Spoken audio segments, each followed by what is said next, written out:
So what else is new with China? What else is new? Tell me. I'm not happy with China. They should have stopped this at the source. They could have stopped it right at the source. So now you're telling me they're hacking. So I just say this, Steve, what else is new?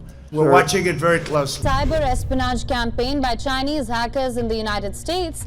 It has now come to light that hackers may have stolen information from nearly every American, including President Trump and Vice President J.D. Vance. 4:12 a.m., 2151 Zanker Road, San Jose, California.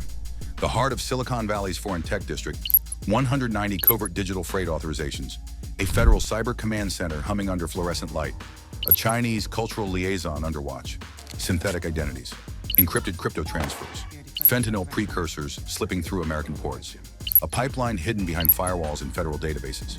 Do not scroll. What you're about to hear is what they tried to keep buried. Let me show you.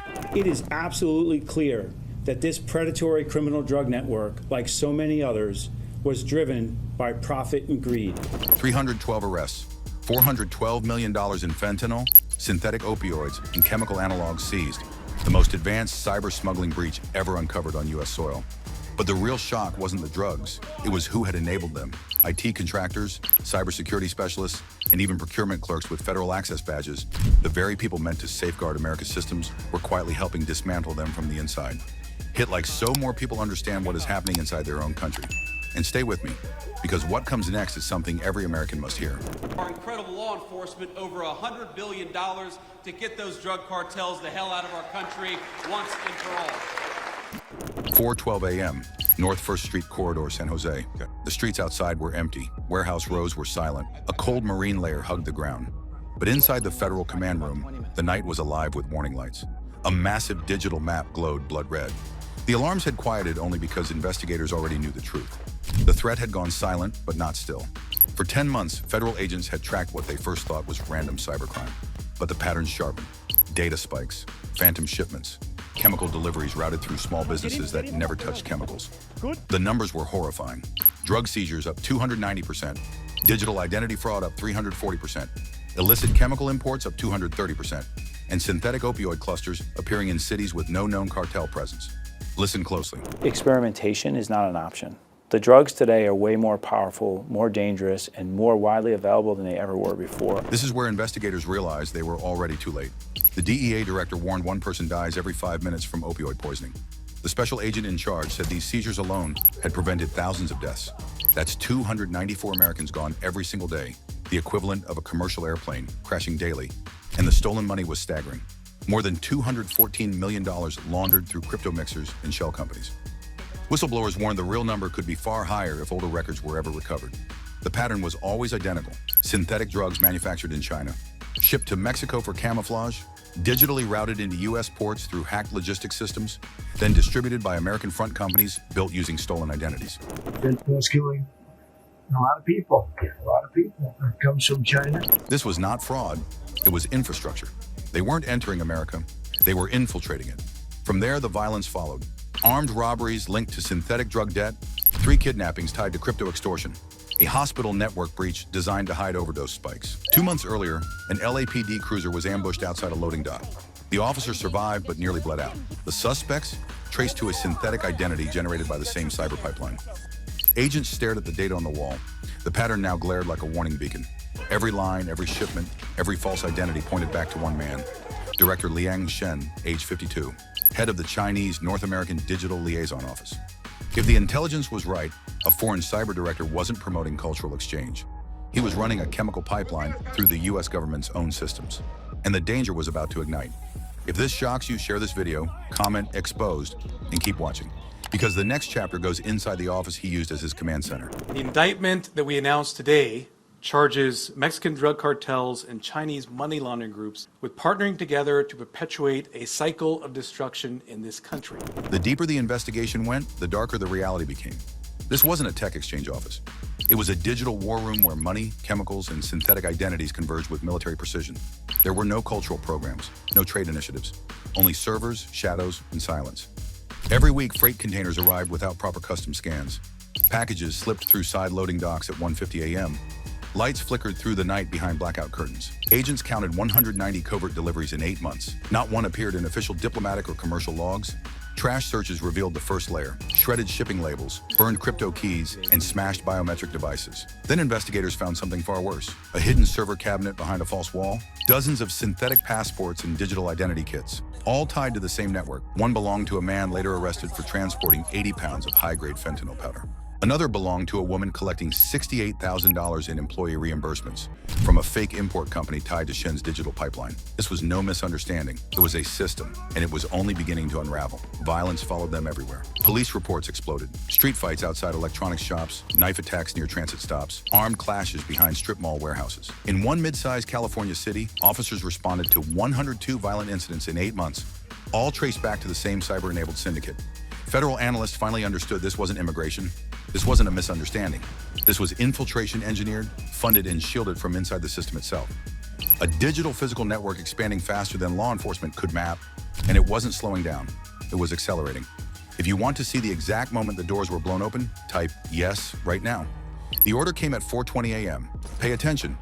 Everything turns violent from this moment forward. A single message rolled across the encrypted federal channel. All units execute. Secure every target. No warnings. Armored vehicles surged from staging areas near the port district. Engines low and heavy, headlights dimmed, no sirens, only the slow rumble of diesel and the distant chop of helicopter blades cutting the cold air.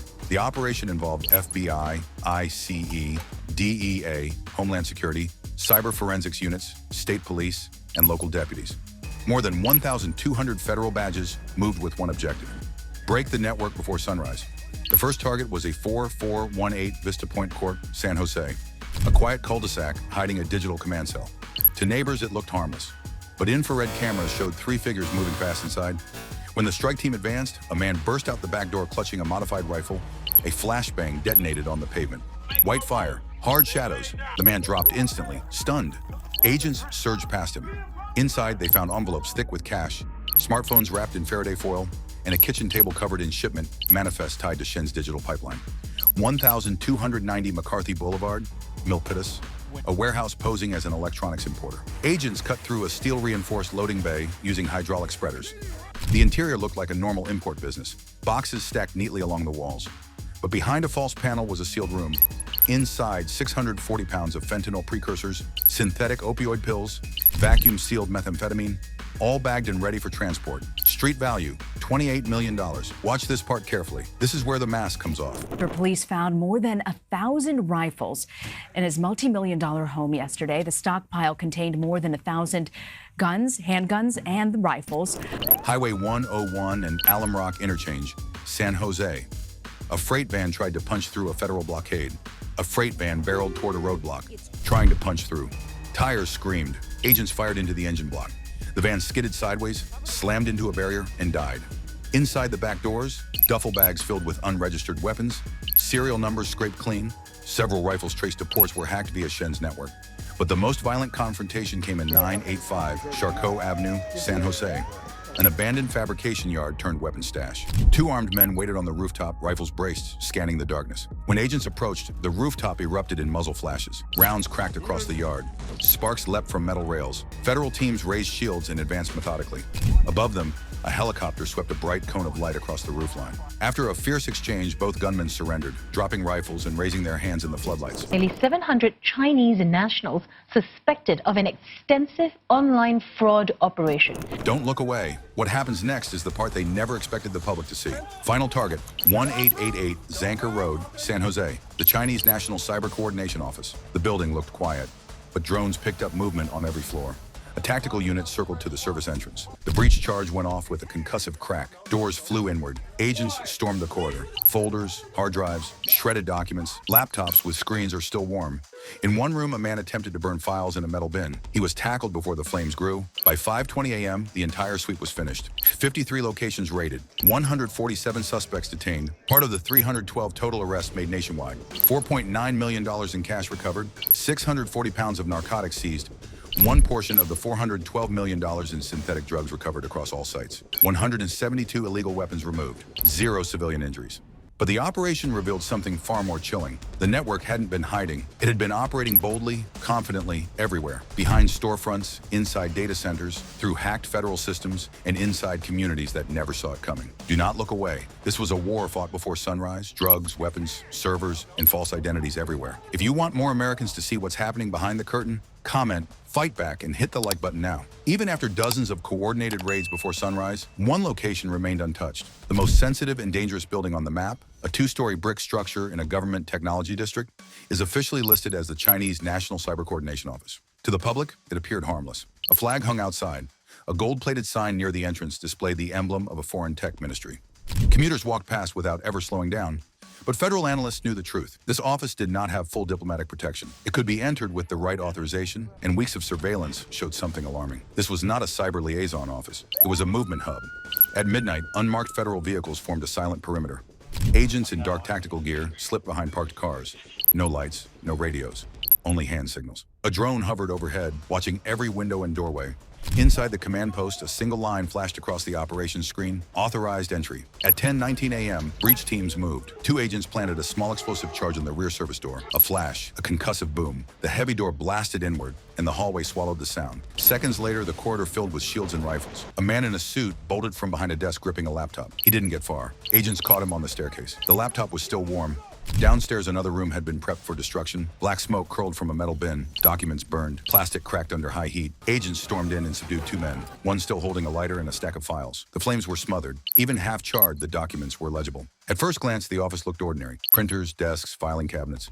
But nothing resembled the work of a legitimate foreign tech office. No diplomatic notes, no cybersecurity agreements, no cultural programs. Instead, agents found binders of identity documents, folders labeled with U.S. cities, spreadsheets tracking bank transfers, envelopes of cash sorted by week and month. Behind a false wall, they discovered a narrow room lined with 7 computer servers on metal shelves. Each server was connected to a satellite router. Each showed active data transmissions. Technicians disconnected cables immediately and preserved the drives. Forensic teams would later confirm the transmissions routed through China, Laos, Malaysia, and Dubai, funneling into private accounts controlled by Shin's network. A metal cabinet held rows of blue folders arranged like a library archive. Each folder listed thousands of names paired with phone numbers, addresses, social security numbers, and benefit accounts. Some names were checked, others crossed out. The labels were chilling. Arrived, processing, approved, routed.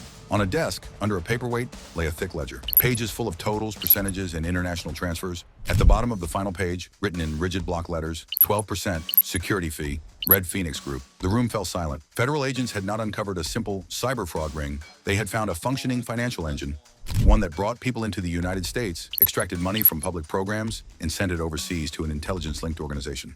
Outside, pedestrians crossed the street. Traffic signals blinked normally. The world moved on as if nothing had changed. But inside this building, every hard drive, every scrap of paper, every file told a different story. This was not diplomacy. This was an operation, and it had just been exposed. If you're still here, you're already seeing the truth. Now watch what it leads to. With the coordination office secured, analysts finally had something they'd never possessed before, a map. The files, hard drives, and handwritten ledgers didn't just list names. They traced routes, contacts, warehouses, and businesses scattered across multiple states. The first discovery was a cluster of sites under the same corporate identity, listed as technology logistics and electronics import services. On paper, they looked legitimate. In reality, many were empty storefronts, dusty windows, bare shelves, but their bank accounts moved millions every year. One building in a small industrial park appeared abandoned. Inside, agents found 6 safes bolted to the floor. Each safe held stacks of cash totaling $2.4 million, wrapped in rubber bands and sorted by week. Records showed the money came from hacked benefit systems, unemployment, disability, child services, food assistance, laundered through shell companies, then diverted overseas. Tonight, we're learning why a brand new furniture store suddenly closed. Investigators say it was the center of an international drug investigation. Another location looked like a second-hand furniture warehouse. Workers unloaded chairs, tables, and mattresses from beat-up vans. The furniture was only camouflage. Inside chair frames were packets of fentanyl powder. Inside sofa cushions were steel tubes packed with ammunition. Every delivery blended seamlessly into neighborhood life. Yet each one was part of the same machine. Move goods, hide contraband, move money. Federal teams found 2 more sites labeled as dietary supplement factories, assembly lines, packing equipment, shipping records. But inspections revealed something else. Pill press machines capable of producing 120,000 counterfeit tablets every 10 hours, laced with synthetic opioids and disguised as vitamins. However, the most staggering discovery came from decrypted digital evidence. Forensic teams cracked encrypted files recovered from the servers. The financial transfers spanned China, Vietnam, Macau, the UAE, and Kyrgyzstan. Each payment fragmented into small amounts to avoid detection. The flow was always identical: stolen benefits, shell companies, encrypted transfers, foreign accounts, Red Phoenix Group. More than $310 million moved in the last 5 years. Analysts warned the real number could be far higher. Then came the names. Dozens of individuals listed in the ledger were linked to violent incidents across the United States. In the past 3 years, 17 armed robberies, 11 shootings, 6 kidnappings, 4 murder investigations. None of them are random. They were all connected to the same network, engineered for profit, enforced by intimidation, protected by cyber manipulation. Every stolen dollar fueled another operation. Every shipment kept the machine alive. The raids across multiple cities proved one thing: this was not a loose group of criminals. It was a coordinated enterprise with leadership, logistics, and a purpose. The map on the Federal Command Center wall was no longer a mystery. The web of locations finally had meaning, and every arrow pointed back to the same place. The network was built under foreign cyber diplomatic cover. The final phase was now unavoidable. The United States would have to respond not just with arrests, but with force, and the consequences would stretch far beyond one state. The raids were finished by early morning, but the real shock came later, when analysts pieced together the evidence seized from homes, warehouses, and the Chinese Cyber Coordination Office. The pattern became larger than anyone expected. It was not a regional crime wave. It was not one city under threat. It was something woven across the entire nation. Inside the command center, agents pinned documents, photos, and maps across a long wall. Strings connected states. Bank statements showed transfers across continents. Phone logs linked cyber suspects in one region to drug cases in another. The dots formed into a picture: a foreign-backed criminal network operating coast to coast under the guise of technology assistance. The central figure, Director Liang Shen, was not simply facilitating illegal arrivals. He was running a financial engine that reached into small towns, major cities, benefit systems, and public infrastructure. Every time money moved, someone overseas gained leverage. The financial analysis was disturbing. Hundreds of Chinese hackers have been persistently attacking particularly US companies to steal their secrets.